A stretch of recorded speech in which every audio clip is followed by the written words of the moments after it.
Hi guys, very good morning. Once again most welcome to all of you. आज हम फिर से आपके सामने आए हैं। हमने already question number first and second complete कर लिया था। आज हम यहाँ पे क्वेश्चन नंबर थर्ड कर रहे हैं। Question number third, fourth, fifth बहुत ही इजी क्वेश्चन है। अब आपको डिस्टेंस फॉर्मूला कैसे सॉल्व करना है आपको आने लगा है। बस हर एक में क्या क्या मेथड है आपको ये पता होना चाहिए कि इसको किस मेथड से सॉल्व करेंगे, उसको किस मेथड से सॉल्व करेंगे, इसके बारे में आपको पता होना चाहिए। प्लीज़, आज मैं कोई बिस्किट नहीं लेकर आया हूँ। कल के बिस्किट में आपने देख लिया था क्या उसका रिस्पॉन्स था और मैंने कैसे उसको सम से क्वेश्चन के साथ उसको रिलेट किया था। तो बस मेरा ये समझाने के लिए था, ये नहीं था कि मैं आपको बिस्किट दिखाने के लिए लेकर आया था। तो गाइस, आज यहाँ पे हम देखते हैं, यहाँ पे find the point on the x axis. Find the point on the x axis, this is very important, whether it is x axis or y axis, which is equidistant from these two points।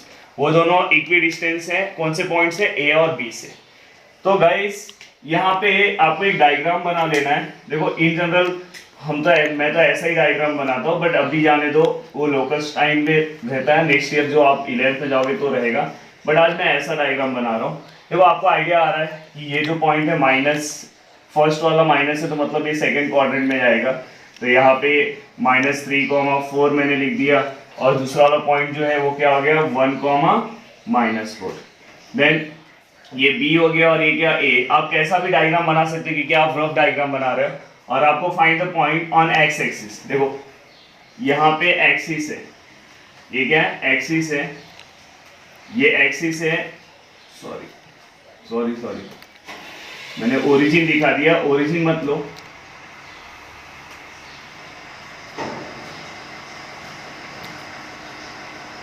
वो यहाँ पे एक point है, हमें नहीं पता है कि वो कौन सा हो सकता है। हो सकता है कि वो माइनस में हो, एक्स पे हो, कहाँ पे कट होगा, इसलिए हमें नहीं पता होगा। तो इसलिए आप यहाँ पे एक्सिस नहीं भी लोगे तो भी चलेगा। आप यहाँ पे डायरेक्ट क्या करो पता है, यहाँ पे आप पी पॉइंट लो जो हमें निकालना है। वो समझ जाएगा कि वो वाला पॉइंट किसके ऊपर है? एक्सिस के ऊपर। Find the point on the x axis. ये जो पी वाला पॉइंट है वो एक्सिस के ऊपर है। मैं यहाँ पे एक्सिस नहीं ड्रॉ कर रहा हूँ कि हो सकता है कि हमारा लाइन ऊपर आ सकता है, हो सकता है हमारा लाइन नीचे आएगा, बट आप इमेजिन करके रखे रहो। तो आपने यहाँ पे डायग्राम ड्रॉ कर दिया, विच इज इक्विडिस्टेंस फ्रॉम ए।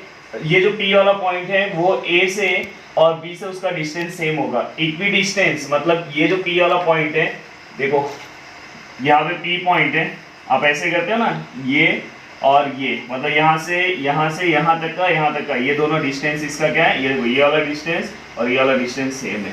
तो ये हमारे लिए कंडीशन है, इसी को हमें सम लेके सॉल्व करना है। और जब भी वो एक्स एक्सिस पे रहेगा तो उसका वाई कोऑर्डिनेट क्या रहेगा? 0 रहेगा, ये आपको याद रखना है। और एक्स कोऑर्डिनेट एक्स ही रहेगा। तो find the point on x axis. कोई भी पॉइंट अगर एक्स एक्सिस पे रहेगा तो यहाँ पे हम क्या लेंगे? x,0, y क्या लेंगे? 0। वही अगर यहाँ पे एक आपको सॉल्व एग्जांपल में सम है, यहाँ पे क्या लिखा है? Find the point on y axis आएगा तो यहाँ पे आप क्या लिखोगे बताओ? 0, y। तो प्लीज गाइस ये याद रखना और उसके अकॉर्डिंग आपको सम सॉल्व करना है। देन यहाँ पे सबसे मैंने लिख रहा हूँ, सबसे पहले लेट कोऑर्डिनेट ऑफ पॉइंट, या तो पहले पॉइंट P लिख दो। Point P is an equidistant from A and B। हमने यहाँ पे देखो लिख दिया लेट ले लेता हूँ क्योंकि वहाँ पे डायग्राम में है नहीं। लेट पॉइंट P is, या तो point P is an equidistant from A and B। बाद में हम यहाँ पे कोऑर्डिनेट हम डिफाइन करेंगे। यहाँ पे मैं कोऑर्डिनेट डिफाइन करूँगा। लेट P का जो कोऑर्डिनेट है वो क्या आएगा?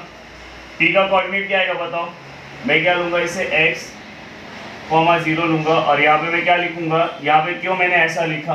क्योंकि यहाँ पे इसका y कोऑर्डिनेट क्या आएगा? 0 आएगा, क्योंकि the point on x axis. तो यहाँ पे आप रीजन लिख देना, यहाँ पे साइड में द पॉइंट, या तो सीन्स भी लिख सकते हो, the point on x axis. ये पॉइंट x एक्सिस के ऊपर है, इसलिए इसका x कोऑर्डिनेट x ही है और y कोऑर्डिनेट हमने क्या लिया? 0। इसलिए point on x axis, therefore y coordinate which is equal to 0। इसका जो y है वो हमने क्या लिया? 0 लिया। तो प्लीज ये चीज याद रखे रहना। अगर ये ये अगर वाई एक्सिस पे रहता तो हम x को 0 लेते। तो ये आपको कंफ्यूजन नहीं होना चाहिए। देन आपके पास जो दो पॉइंट है उसे आप डिफाइन कर लो। आपके पास जो दोनों पॉइंट है, आपके पास जो पहला पॉइंट है वो a है, यहाँ पे हम डिफाइन कर रहे हैं लेट a, और दूसरा कौन सा है b है। ये दोनों को आपको क्या करना है, डिफाइन कर लेना है। a क्या आएगा, a आपको दिया है -3,4 एंड b क्या दिया है आपको 1,-4। देन इसे आप जैसे डिफाइन करते थे वैसे ही डिफाइन करना है। ये क्या आएगा x1 y1 और ये क्या आएगा x2 y2। गाइस फिर से मैं आपको बता दे रहा हूँ, कंफ्यूज मत होना। आपको a भी दिया है और p वाला पॉइंट इक्वी डिस्टेंस पे है। देन इसे आपने कहाँ पे ले लिया, सेंटर पे ले लिया। और इसे आपको क्या करना है, अगर ये x एक्सिस पे है तो आपको क्या करना है, y0 लेना है। अगर वो y एक्सिस पे रहेगा तो किसको लोगे, 0 x को। Point p is a equi distance from ab। मैंने सबसे पहले ये लिखा, लेट मैंने p का जो कोऑर्डिनेट था वो लिख दिया, और यहाँ पे लिखा मैंने, यहाँ पे 0 क्यों लिया वो भी लिखा। तो point on x axis, therefore y coordinate is 0, y which is equal to 0, या y कोऑर्डिनेट इज 0, ये भी लिख सकते हो अगर चाहिए तो यहाँ पे लिख दो। आपको बाद में याद रहेगा y coordinate of point p is 0। तो ये आप याद करके रखे रहो, y coordinate of point p is 0। ये क्या हो जाएगा, ये आप लिख के रखोगे तो आपको बाद में याद रहेगा। कभी भी आप पढ़ोगे तो ये चीजें आपके साइड में रहेगी, तो जिससे, और ये एग्जाम में आप लिख दोगे तो एग्जामिनर को भी लगेगा कि आपको सब चीजें समझती नहीं, तो बहुत सारे लोग रट के आते हैं। देन यहाँ पे a और b हो गया। अब आपको पता है कि यहाँ पे हमें क्या बोला है कि point p is an equi distance from ab। तो हम कंडीशन ले सकते हैं। कंडीशन हमारा क्या रहेगा, यही लाइन फिर से मैं नहीं लिख रहा हूँ क्योंकि ऑलरेडी मैंने लिखा है। देन यहाँ पे AP जो रहेगा वो इक्वल हो जाएगा, AP जो रहेगा वो किसको इक्वल हो जाएगा, AP जो रहेगा वो किसको इक्वल हो जाएगा, और हमेशा P से लेने का, सेंटर से लेने का। PA जो रहेगा वो किसको हो जाएगा, PA जो इक्वल हो जाएगा वो किसको इक्वल हो जाएगा, PB को। PA जो किसको इक्वल हो जाएगा, PB को। ये क्या हमारा गिवन कंडीशन है, ये क्या हमारा क्या है, गिवन कंडीशन। तो ये आपको याद रहना चाहिए। देन आपको बस यहां तक नया पार्ट था। अब आपको नॉर्मली डिस्टेंस फॉर्मूला अप्लाई करना है। टीए का डिस्टेंस फॉर्मूला निकालो और पीबी का डिस्टेंस फॉर्मूला। यस आपको डिस्टेंस फॉर्मूला आता है, तो यहां पे लिखो बाय डिस्टेंस फॉर्मूला। यस सबको डिस्टेंस फॉर्मूला आता है प्लीज। अब तो सबको डिस्टेंस फॉर्मूला याद हो गया होगा गाइस, आपको डिस्टेंस फॉर्मूला याद हो गया होगा। क्या है डिस्टेंस फॉर्मूला, पीए। पीए यहाँ पे आपको दिखाई दे रहा होगा, देखो ये पीए यहाँ पे है। तो आप कैसे लोगे, हाँ एक और चीज आप ये याद रखना, आप जब भी डिस्टेंस फॉर्मूला लोगे तो उसके अंदर आप सबसे पहले इस टाइप के डिस्टेंस फॉर्मूला में आप सबसे पहले पता है p का वैल्यू लेना, p में से a को माइनस करना। ये चीज आप क्लिक करना, बार बार बोल रहा हूँ, p में से a को माइनस करना। आपके लिए कैलकुलेशन इजी हो जाएगा। p में से किसको माइनस करना, a को। p में से किसको माइनस करना, a को। बार बार बोल रहा हूँ, p में से किसको माइनस करोगे, a को। अब देखो यहाँ पे p क्या है हमारा, p का वैल्यू क्या है, x है। x माइनस a का वैल्यू क्या है पहला, x1। ये आपको समझ में आ रहा है कि नहीं आ रहा प्लीज। देन यहाँ पे p का वैल्यू क्या है 0 माइनस क्या है यहाँ पे y1। ये आपको याद करके रखना है कि मुझे p से लेना है। और सेम आपको यहाँ पे pb का भी किससे लेना है, p और b को माइनस करना है। तो यहाँ पे क्या आएगा, यहाँ पे आपका आंसर क्या आएगा, x minus x2 and 0 minus y2। यहाँ पे pb का भी हो गया। तो ये आपको याद रखना है, इससे आपका कैलकुलेशन इजी हो जाएगा। अगर आप ऐसे भी ले सकते हो, आप यहाँ से a माइनस पी भी कर सकते हो, x1 माइनस x0 भी ले सकते हो, तो भी आंसर राइट आएगा। बट यहाँ पे आपका कैलकुलेशन इजी हो जाएगा। देन यहाँ पे हम वैल्यू पुटअप करते हैं, हमने ये लिया, इसके बाद हम वैल्यू पुटअप करते हैं। x का वैल्यू क्या है, x का वैल्यू x ही है। देन x1 का वैल्यू क्या है, x1 का वैल्यू -3। तो यहाँ पे -3 आया तो ये कौन सा ब्रैकेट हो जाएगा, स्क्वायर ब्रैकेट, प्लस 0 ऐसे ही होगा माइनस, और यहाँ पे y1 का वैल्यू कितना आएगा 4, यहाँ पे होल स्क्वायर।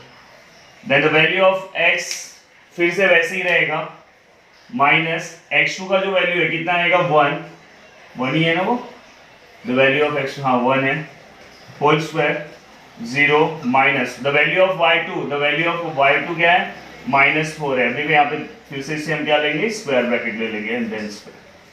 देन आपको क्या करना है, आगे सॉल्व करना है।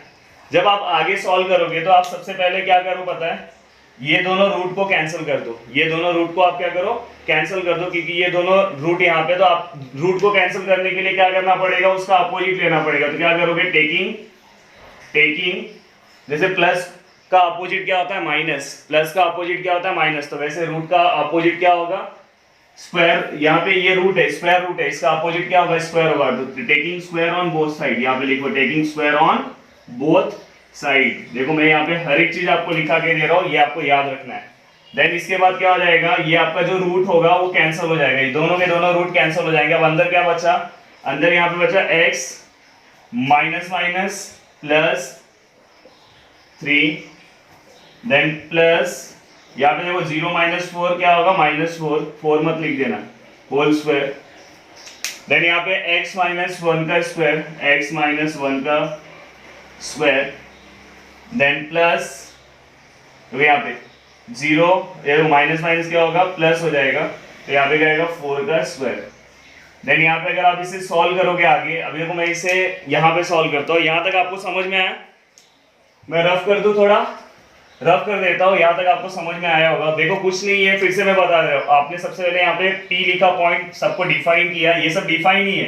देन यहाँ पे आपने बस डिस्टेंस फॉर्मूला अप्लाई किया। बस एक चीज क्या याद रखो, आपका कैलकुलेशन इजी करने के लिए पी लेना है, आपको p में से a को माइनस करना है। आप a में से ही p को कर सकते हो, मैं करके दिखा सकता हूँ, बट ये वाला आपको इजी पड़ेगा, x हमेशा पहले रखने का, x जिससे आपका कैलकुलेशन इजी रहेगा। देखो यहाँ पे x पहले आया तो कैलकुलेशन इजी हो जाता है।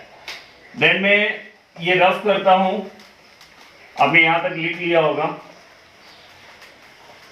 अब यहां से मैं आगे जाता हूं, जस्ट इसके आगे, ये वाले स्टेप के यहाँ पे इसका आगे का पार्ट है। हाँ देखो यहाँ पे x प्लस 3 होल स्क्वायर, अभी जिसको होल स्क्वायर नहीं आता होगा उसे यहाँ पे याद रखना है, यहाँ पे a plus B whole square which is equal to क्या आता है, a square plus 2ab plus b square, ये याद रखना है उसे, उसके अकॉर्डिंग है। और माइनस का क्या आएगा, a minus B whole square क्या आएगा, a square minus 2ab plus b square.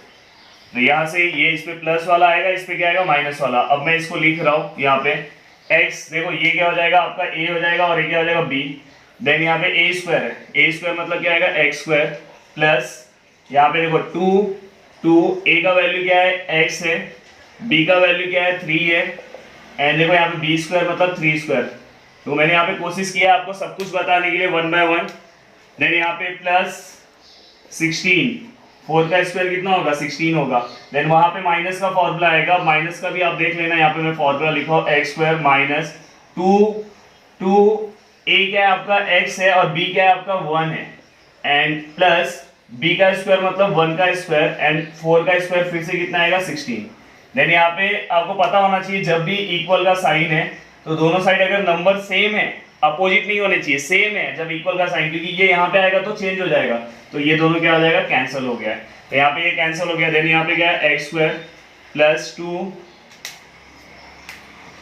3 जा कितना होगा, 6x प्लस यहाँ पे कितना आएगा, 9।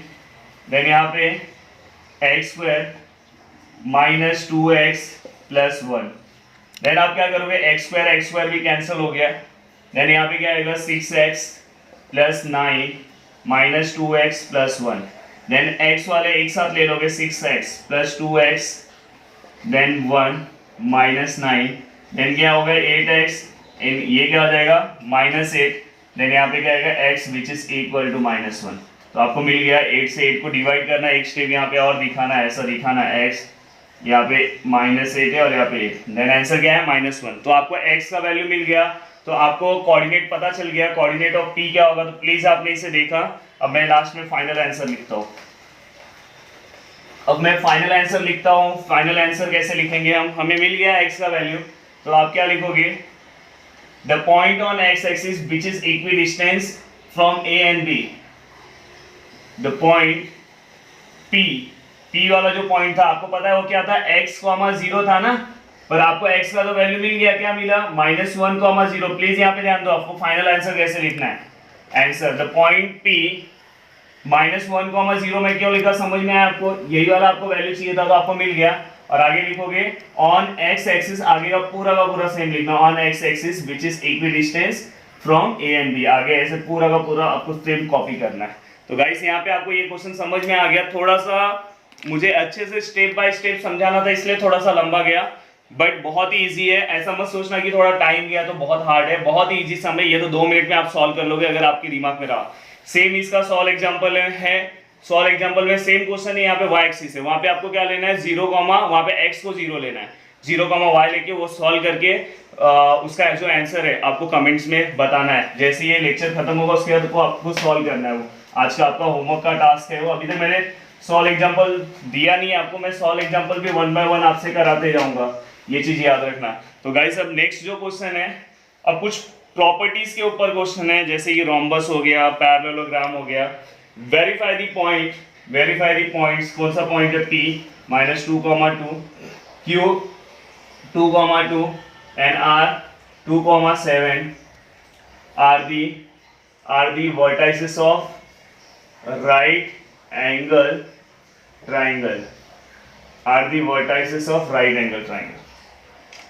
फिर से एक बार आप पॉइंट चेक कर लो, नहीं तो इतना मेहनत करने के बाद आंसर रॉन्ग जाएगा। -2, 2 अगर आपने कुछ गलत लिखा, 2, 2, 7। देखो मैं आपको यहाँ पे सबसे पहले क्वेश्चंस बता देता हूँ आपको कैसे एक एक क्वेश्चन सॉल्व करना है।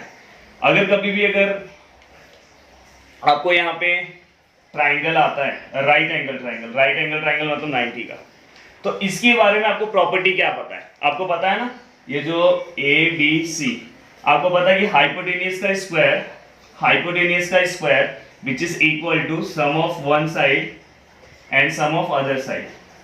ये आपको कंडीशन पता है। कभी भी अगर राइट एंगल ट्राइंगल आएगा तो AC का जो स्क्वायर होगा, AC का स्क्वायर होगा, ये दोनों के स्क्वायर के क्या होगा? प्लस के बराबर होगा। तो आपको यही काम करना है, आपको AC का डिस्टेंस निकालना है, AB का डिस्टेंस निकालना है, BC का डिस्टेंस निकालना है, फिर इसका स्क्वायर करना है, और इसका जो स्क्वायर है ये दोनों के स्क्वायर के प्लस के बराबर होना चाहिए। मतलब इसका भी स्क्वायर करो और इसका भी स्क्वायर, दोनों को प्लस कर दो, और इसका जो स्क्वायर है दोनों क्या होगा? अगर मैच हो गया तो ये जो ट्राइंगल दिया हुआ है वो क्या हो जाएगा? Right angle triangle. सेम अगर आप देखोगे पैरेललोग्राम अगर आपको प्रूफ करना है, पैरेललोग्राम अगर आपको डिस्टेंस फॉर्मूला से प्रूफ करना है, तो आपको क्या करना है? इसका डिस्टेंस निकालना है, इसका, और आपको पता है कि opposite side of a given quadrilateral are equal और congruent, therefore the given quadrilateral is a parallelogram. तो इसका जो डिस्टेंस है, इसका डिस्टेंस सेम आएगा और इसका डिस्टेंस सेम आएगा, मतलब ये पैरेललोग्राम हो गया। नेक्स्ट अगर आपको रोम्बस का निकालना है, रोम्बस का अगर आपको निकालना है तो आपको ये चारों का जो डिस्टेंस है, आपको ये चारों का जो डिस्टेंस है, इसका भी जो डिस्टेंस आएगा, इसका भी जो आएगा, इसका भी जो आएगा, इसका भी आएगा, सेम आएगा। तो आप रोम्बस को वैसे प्रूफ करोगे। तो गाइस आपको समझ में आ गया है कि आपको अलग अलग फिगर को, अगर समझो स्क्वायर है, स्क्वायर आता है, स्क्वायर में आपको डायगोनल भी बताना पड़ेगा, ये चीज याद रखना है। स्क्वायर में आपको डायगोनल भी बताना पड़ेगा क्योंकि स्क्वायर के डायगोनल सेम होते हैं।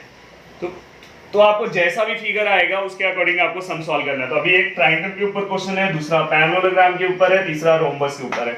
बस आपको क्या करना है? डिस्टेंस फॉर्मूला अप्लाई करना है, लास्ट में लाइन लिखना है। तो मैं यहाँ पे सॉल्व करता हूँ। सबसे पहले राइट एंगल ट्राइंगल के बारे में।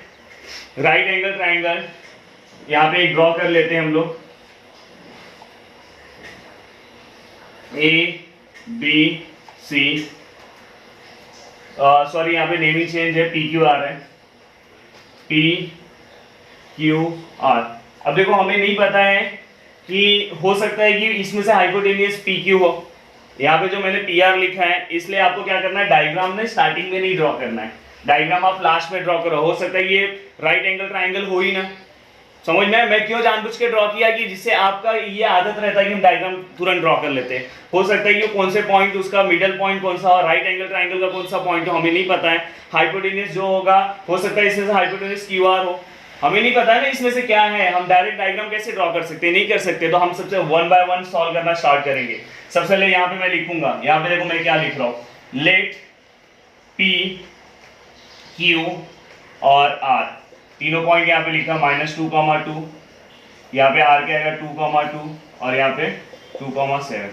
अगर आपको अब डायरेक्ट सॉल्व करने की आदत होनी चाहिए, अब आपको डायरेक्ट सॉल्व करने आना चाहिए, इसलिए मैं पॉइंट को डिफाइन नहीं कर रहा हूँ, क्योंकि 1 बाय 1 अगर आप बहुत सारा डिफाइन करोगे तो लंबा टाइम जाएगा। बट अगर किसी को कंफ्यूजन होता है तो प्लीज आप पॉइंट को डिफाइन करके सॉल्व करो। यहाँ पे मैं एक डिस्टेंस फॉर्मूला लिख देता हूँ, बाय डिस्टेंस फॉर्मूला। जब मैं अगर पॉइंट को डिफाइन नहीं करूंगा तो एक बार यहाँ पे डिस्टेंस फॉर्मूला आपको लिख देना है। क्या है हमारा distance formula? x2 - x1 whole square and y2 - y1 whole square. तो आपने यहाँ पे एक डिस्टेंस फॉर्मूला लिख दिया, डिस्टेंस फॉर्मूला आपने यहाँ पे लिख दिया। 1 बाय 1 आप क्या करते जाओ? सॉल्व करते जाओ। देन सबसे पहले आपको पता है किसका डिस्टेंस निकालना है, सबसे पहले आपको पी क्यू का, किसका डिस्टेंस निकालना है, पी क्यू का। तो आप डिस्टेंस पी क्यू का निकालो, फिर क्यू आर का निकालो, फिर पी आर का। तो जल्दी से आप डिस्टेंस पी क्यू का निकाल के बताओ। चलो अब मेरे साथ आपको सॉल्व करना है। अगर क्लास में रहते तो मैं आपको ऐसी बोर्ड पे दे देता, फिर आप सॉल्व करते, फिर मैं रुका रहता, आप आंसर बता दे। बट अभी लाइव सेशन में मैं रुक के क्या करूंगा, तो मैं भी सॉल्व करते जा रहा हूँ, आप भी सॉल्व करते जाओ मेरे साथ। देन ये देखो यहाँ पे पी क्यू का कैसे आपको डायरेक्ट सॉल्व करना है, डायरेक्ट वाला भी मैं बताते जा रहा हूँ। डायरेक्ट कैसे आपको सॉल्व करना है, प्लीज मिस्टेक मत करना, डायरेक्ट में मिस्टेक के ज्यादा चांसेस होते हैं। पीक्यू है, आपको क्या करना है, इसमें से इसको माइनस करना है। जैसे x2 माइनस x1 लेते थे, x वाला पहले x वाला लेना है। तो 2 देखो मैंने यहाँ पे लिया है 2, वैसे ही आपको दिमाग लगाना है 2 बीच का माइनस, जो बीच का माइनस था, और यहाँ पे क्या आएगा -2 आपने लिया। ये आपका ब्रैकेट क्या हो जाएगा, स्क्वायर ब्रैकेट हो जाएगा। देन यहाँ पे नेक्स्ट जो रहेगा वो आपका ये वाला पॉइंट आएगा y वाला, तो यहाँ पे y2 माइनस यहाँ पे आपने लिया y1। देन यहाँ पे ये होने के बाद देखो यहाँ पे 2 minus minus plus 2 whole square. Then यहाँ पे क्या आएगा 0 का स्क्वायर। देन यहाँ पे नेक्स्ट क्या आएगा 4 का स्क्वायर एंड देन 0 का स्क्वायर। देन इसे आप आगे अगर सॉल्व करते हो, अगर आगे आप सॉल्व करोगे तो distance of P Q which is equal to under root of 4 square and यहाँ पे 4 स्क्वायर मतलब 16। Then distance of P Q which is equal to 4 unit, please unit mention करना। देन ये क्या हो जाएगा आपका इक्वेशन नंबर फर्स्ट। यहाँ पे 0 का अगर हम स्क्वायर लेंगे तो 0 ही होगा, तो वहाँ पे आंसर हमारा कितना है 4 आया। वैसे ये पी क्यू का आंसर हो गया। अब आप नेक्स्ट कौन सा आंसर निकालोगे पी क्यू के बाद, आपको पता है नेक्स्ट पी क्यू का आंसर हो गया। आप कौन सा आंसर आप निकालोगे, पी क्यू एक हो गया 4 यूनिट आया। नेक्स्ट आप किसका निकालोगे, क्यू आर का निकालोगे। किसका निकालोगे, क्यू आर का। Then Q R, yes distance of Q R, distance of Q R. Yes lockdown की वजह से बोर्ड नहीं है, घर पे वीडियो रिकॉर्ड कर रहा हूँ, बार बार आपको बता रहा हूँ, इसलिए मुझे रफ कर करके एक एक करना पड़ रहा है। बट आप एक के नीचे एक आपको सॉल्व करना है गाइस। यहाँ पे डिस्टेंस ऑफ क्यू आर जब आप निकालोगे, डिस्टेंस ऑफ क्यू आर देखो यहाँ पे मैंने ले लिया। आपको क्या करना है, क्यू आर यहाँ पे x2 माइनस x1, तो यहाँ पे क्या आएगा 2 माइनस 2। देन यहाँ पे क्या आएगा आपको y2 आपका यहाँ पे क्या है 7 माइनस 2 होल स्क्वायर। देन आप इसे सॉल्व करोगे तो 2 माइनस 2 का 0। देन 7 माइनस 2 क्या आएगा, 7 माइनस 2 क्या आएगा 5 का स्क्वायर। देन 0 का स्क्वायर 0, अब 5 का क्या आएगा 25। यहाँ पे मैं सॉल्व कर देता हूँ 25। देन आंसर क्या आएगा 5 यूनिट। तो आपको यहाँ पे मिल गया, यहाँ पे आपको कितना आंसर मिला, यहाँ पे 5 यूनिट मिला। तो डिस्टेंस ऑफ क्यू आर जो है, यहाँ पे मैं लिख देता हूँ डिस्टेंस ऑफ क्यू आर जो है वो कितना है 5 यूनिट है। तो गाइस यहाँ पे आपको ये भी आंसर मिल गया। ये मिलने के बाद आपको क्या करना है, नेक्स्ट आंसर निकालना है। नेक्स्ट आपका आंसर जो है वो कौन सा है, पी आर का है। देखो आपने पहले पी क्यू लिया, फिर क्यू आर लिया, अब आपको क्या लेना, पी आर लेना है।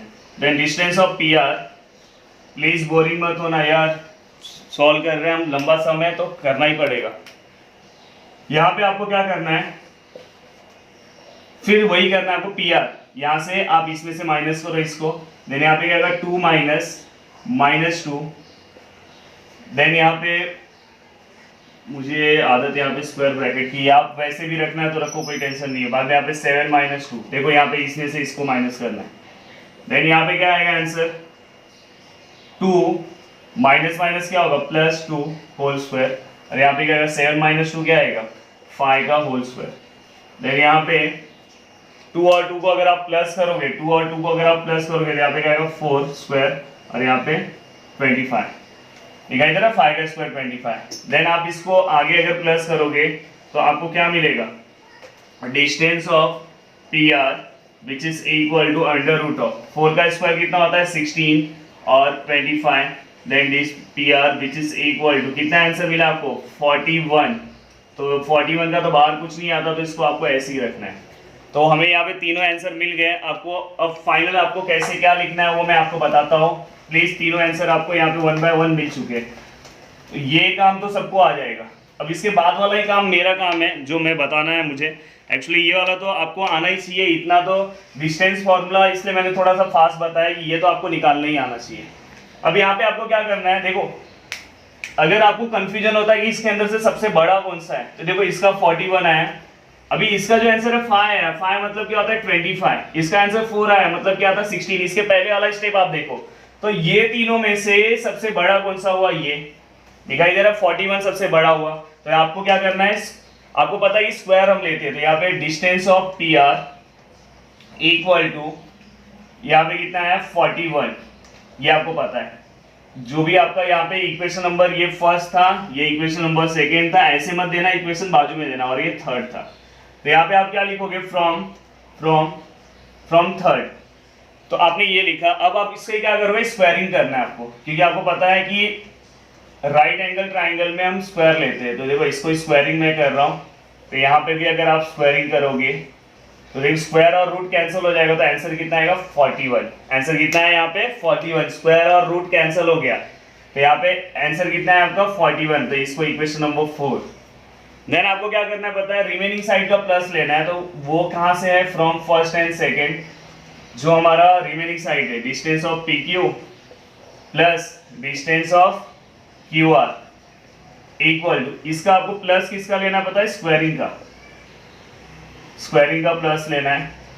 Then distance of P Q क्या आएगा, डिस्टेंस ऑफ पी क्यू क्या आएगा बताओ, 4 का स्क्वायर, और क्यू आर क्या आएगा 5 का स्क्वायर। देन 4 का स्क्वायर कितना आएगा, 4 का स्क्वायर कितना 16, और 5 का 25, तो आंसर कितना है 41। पुट इक्वेशन नंबर, ये 4 हो गया, ये 5। अगर आप देखोगे, देखो यहाँ पे 41 मैच हो गया। फिर आप क्या लिखोगे, फ्रॉम 4 एंड 5, जो डिस्टेंस ऑफ पी आर है उसका होल स्क्वायर किसको इक्वल हो जाएगा, distance of P Q plus distance of Q are, ये दोनों के होल स्क्वायर को क्या हो जाएगा, ये इक्वल हो जाएगा। यहाँ पे आपको समझ में आई है, ये दोनों के होल स्क्वायर को ये क्या हो गया, इक्वल हो गया, इक्वल हो गया। अगर ये दोनों इक्वल, अगर इक्वल नहीं होता तो आप कट कर देते, अगर इक्वल हो गया तो यहाँ पे क्या लिखोगे, बाय कन्वर्स। ये वर्ड याद रखना, जब हम कभी भी प्रूफ करते हैं तो हम कन्वर्स लिखते हैं, by converse of Pythagoras theorem, by converse of Pythagoras theorem the triangle PQR, the triangle PQR is a right angle triangle। Okay, और आप यहाँ पे देखो पॉइंट कौन सा रिपीट हो रहा है, QR रिपीट हो रहा है ना, तो QR क्या हो जाएगा आपका 90 हो जाएगा। और अगर चाहिए तो आप लिख भी सकते हो एंगल Q इज 90 डिग्री। और यहाँ पे अब डायग्राम आप यहाँ पे लास्ट में साइड में जगह रखे रहना, आप ड्रॉ कर सकते हो। या तो क्या आ जाएगा, PR आ जाएगा, देखो हाइपोटेन्यूज जो है बाहर का PR और ये Q। तो यहाँ पे आपका डायग्राम भी ड्रॉ हो गया, तो प्लीज ये डायग्राम आप लास्ट में ड्रॉ कर देना, बहुत जरूरी है। तो गाइस यहाँ तक आपको समझ में आया, देखो कुछ नहीं था, तीनों का डिस्टेंस निकाला, एक के डिस्टेंस का स्क्वायर लिया और रिमेनिंग के 2 के डिस्टेंस को हमने क्या किया, प्लस किया। बट स्क्वायरिंग लेना है, सेम ये कोलिनियर की तरफ है सम, बट यहाँ पे क्या करना है, स्क्वायरिंग लेना है। कोलिनियर के सम में स्क्वायरिंग नहीं था, हमने यहाँ पे राइट एंगल ट्राइंगल की प्रॉपर्टी अप्लाई की। किसकी प्रॉपर्टी अप्लाई की, राइट एंगल ट्राइंगल की। अब नेक्स्ट जो क्वेश्चन है वो है पैरेललोग्राम का। नेक्स्ट जो क्वेश्चन है वो किसका क्वेश्चन है, पैरेललोग्राम। वो आपको ही सॉल्व करना है, जस्ट मैं यहाँ पे बस क्वेश्चन लिख रहा हूँ, पैरेललोग्राम का क्वेश्चन आपको सॉल्व करना है। तो गाइस यहाँ पे नेक्स्ट क्वेश्चन है, क्वेश्चन नंबर 4 तक हो गया। So that the point P 2, -2 and Q 7, 3 and R 11, -1 and S 6, -6 are the vertices of parallelogram। फिर से मैं पॉइंट देखता हूँ, 2, -2 7, 3 11, -1 6, 1। गाइस बोरिंग तो नहीं हो गए ना प्लीज, क्योंकि आपका हम रेगुलर देखते हैं कि आप जब लाइव सेशन आप देखते रहते हो तो आप, या जब वीडियो चलता रहता है तो आप लाइव सेशन में जो लाइव चैट है उसमें बहुत ही कमेंट्स करते रहते हो, बहुत ही अच्छा लगता है बहुत सारे लोगों को। तो प्लीज़ देखो, ये लॉकडाउन में हमें तो और पढ़ाई करना चाहिए था, ये 10th क्लास में हम हैं, बट लॉकडाउन की वजह से हम थोड़ा कम ही स्टडी कर रहे हैं। तो ये मत सोचना कि आप बहुत ही ज़्यादा पढ़ाई कर रहे हो, बहुत देर से सुन रहे हो, तो प्लीज़ बोर मत होना, अच्छे से एक एक चीज़ों को आप समझते जाओ। अब देखो ये वाला क्वेश्चन आपको ही सॉल्व करना है, पैरेललोग्राम है। सबसे पहले यहाँ पे आपको डायग्राम ड्रॉ कर लेना है पैरेललोग्राम का। मैंने यहाँ पे डायग्राम ड्रॉ किया, पैरेललोग्राम आता है सबको ड्रॉ करने, पैरेललोग्राम। अब देखो यहाँ पे नेमिंग मैंने सिखाया आपको कैसे करना, P क्यू, क्यू के बाद मैंने बोला था यहाँ से यहाँ छलांग नहीं मारने का, आर एस। यहाँ पे क्यू का कोऑर्डिनेट क्या है 2, -2, क्यू का क्या है 7, 3, आर का क्या है 11, -1 और ये क्या है 6, -6। ये है, बना दिया मैंने कोऑर्डिनेट। आपको क्या करना है पता है, सबसे पहले पॉइंट सब लिख देना है, पी क्यू आर एस, आपने सब लिख दिया। अब देखो इतना लेंथी क्वेश्चन है तो आप इसे डिफाइन मत करना x1 y1, डायरेक्ट आप सॉल्व करना। सबसे पहले आप क्या करोगे, डिस्टेंस ऑफ, या डायग्राम भी देख सकते हो, डिस्टेंस ऑफ आप क्या निकालोगे पी क्यू। आपने डिस्टेंस ऑफ पी क्यू निकाल लिया, फिर इसका जो भी आंसर आएगा, जो भी इसका आंसर आएगा उसको इक्वेशन नंबर 1 दोगे, ये आपको सॉल्व करना है। देन इसके बाद डिस्टेंस ऑफ क्या निकालोगे आप, क्यू आर, यहाँ से देख सकते हो डिस्टेंस ऑफ पी क्यू हो गया, आप क्यू आर निकालेंगे। डिस्टेंस ऑफ क्यू आर निकालोगे, इसको इक्वेशन नंबर क्या दोगे, सेकेंड दोगे, प्लीज यूनिट देते जाना। देन आप क्या निकालोगे, आर एस, यहाँ पे आप देख सकते हो, देखो पी क्यू फिर क्यू आर फिर आर एस, यहाँ से डायग्राम से देख के कर लो। देन आप क्या निकालोगे, distance of R S, then distance of R S निकालोगे, इसको इक्वेशन नंबर क्या दोगे, थर्ड। देन आप क्या निकालोगे, डिस्टेंस ऑफ एस पी, क्या निकालोगे, distance of S P, distance of S P निकालोगे, इक्वेशन नंबर 4। ये ऐसे एक एक लाइन में नहीं निकलेगा, टाइम जाएगा, पहले इसको सॉल्व करोगे फिर ये सॉल्व करोगे। वीडियो जैसे ही खत्म होगा उसके बाद आपको सॉल्व करना है, ये जस्ट वहाँ पे शॉर्ट फॉर्म में आपको लिख लेना है कैसे सॉल्व करना है। जैसे ही वीडियो खत्म होगा वैसे बैठ के सॉल्व करना है और कमेंट्स करके आंसर बताना है। चारों को आपने सॉल्व किया। अब देखो ये जो साइड है, ये जो साइड है, क्वेश्चन में क्या लिखा है, सो दैट, क्वेश्चन में ऐसा लिखा हुआ है। देखो जब भी क्वेश्चन में ऐसा लिखा हुआ है मतलब 100% अपना आंसर आएगा ही, मतलब ये 100% ये पैरेललोग्राम होगा ही। अगर आपका वैल्यू इसका अलग आ रहा है, इसका, हाँ अगर इधर चेक वेदर लिखा होता, check whether the given vertices, कि मतलब ये जो गिवन वर्टाइसेस है पैरेललोग्राम का है या नहीं है, ऐसा पूछा रहा था चेक, तो हो सकता था, नहीं हो सकता था। बट यहाँ पे सो दैट लिखा है, प्रूव दैट लिखा है, मतलब वो होगा ही। तो इसका जो आंसर है और इसका जो आंसर है वो सेम आएगा। तो इसका और इसका मतलब ये और ये हो गए, और जो रिमेनिंग इसका जो आंसर है और इसका जो आंसर है वो भी सेम आएगा। तो लास्ट में इसके बाद आप क्या लिखोगे, फ्रॉम फर्स्ट, ये देखो ये कौन सा है, पी क्यू कौन सा है, फर्स्ट है, एंड आर एस कौन सा है, थर्ड है। From first and third, P Q का जो डिस्टेंस है वो किसको इक्वल है, आर एस को, समझ में। और बाद में दूसरा क्या लिखोगे, फ्रॉम सेकेंड एंड फोर्थ, इसका भी सेम आएगा, फ्रॉम सेकेंड एंड फोर्थ जो डिस्टेंस ऑफ किसका, क्यू आर का है, वो किसको इक्वल हो जाएगा, डिस्टेंस ऑफ एस पी को। एंड इसके बाद आप क्या लिखोगे, इसके बाद both the pairs of opposite side of, मैंने लिख के दिया है ये 5.3 एक्सरसाइज में, गिवन क्वाड्रिलेटरल आर इक्वल, या तो कॉन्ग्रुएंट लिखो, both the pair of opposite, both the pair मतलब पहला ये जो पेयर था, चाहिए तो इसको बॉक्स बनाओ अच्छा दिखेगा, both the pair of opposite side of a given quadrilateral are equal and therefore P point P Q R S are the vertices of parallelogram। तो ऐसे आपका फाइनल आंसर होना चाहिए। देखो आपने डिस्टेंस निकाला, देन दो का डिस्टेंस सेम हुआ, दो का सेम हुआ, बाद में आपने प्रॉपर्टी लिखा, both the pairs of opposite side of a given quadrilateral. सबसे पहले गिवन क्वाड्रिलेटरल लिखोगे, ये जो क्वाड्रिलेटरल दिया स्टार्टिंग में इसका नाम क्वाड्रिलेटरल है। जैसे ही हमारा बर्थ होता है कोई ये नहीं पूछता है कि आपके नाम से कोई नहीं पूछेगा, जैसे हमारा बर्थ होगा तो हमें कोई बोला कि लड़का हुआ है कि लड़की हुई है, समझ में। जैसे ही लड़का और लड़की हुआ तो कुछ दिनों के बाद फिर हमारा नाम आता है, समझ में। उसके बाद पता चलता है कि हाँ लड़के का नाम राजू था, राहुल था, ये था, ऐसा अलग अलग नाम आ जाएगा। तो स्टार्टिंग में इसका नाम क्वाड्रिलेटरल है जब इसका बर्थ होगा। बाद में जैसे ही क्वाड्रिलेटरल आप यहाँ पे लिखोगे, बाद में कुछ दिनों के बाद जैसे ही थोड़ा सा हंसने लगेगा, है करने लगेगा, फिर इसका नाम रखा जाएगा पैरेललोग्राम। क्या नाम रखा जाएगा, पैरेललोग्राम। तो अभी नेक्स्ट एक और क्वेश्चन है, ये भी आपको बता देता हूँ, ये भी आपको सॉल्व करना है। तो ये गाइस आपको समझ में आया, आप सॉल्व कर लोगे ना। हाँ नेक्स्ट क्वेश्चन है, थोड़ा सा लंबा लेक्चर जाएगा पर हौसला बना के रखो। बस एक लास्ट क्वेश्चन है, फिर इसके बाद दो क्वेश्चन है वो नेक्स्ट लेक्चर में करेंगे।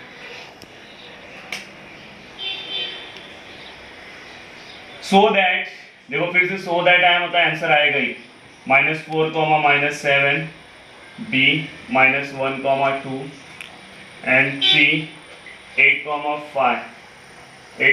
5 and D 5, -4। देखो मैंने सही लिखा है -4, -7 -1, 2 8, 5 -4।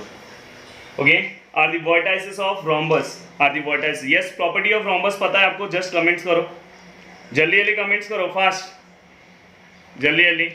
देखो सबसे मेन जो प्रॉपर्टी है रोम्बस का वो है कि उसके चारों साइड क्या होते हैं? इक्वल होते हैं। अब अगर स्क्वायर आया तो आपको डायगोनल भी दिखाना है, रोम्बस आया तो बस चारों साइड इक्वल बता देना। यहाँ पे एक रोम्बस बनाओ।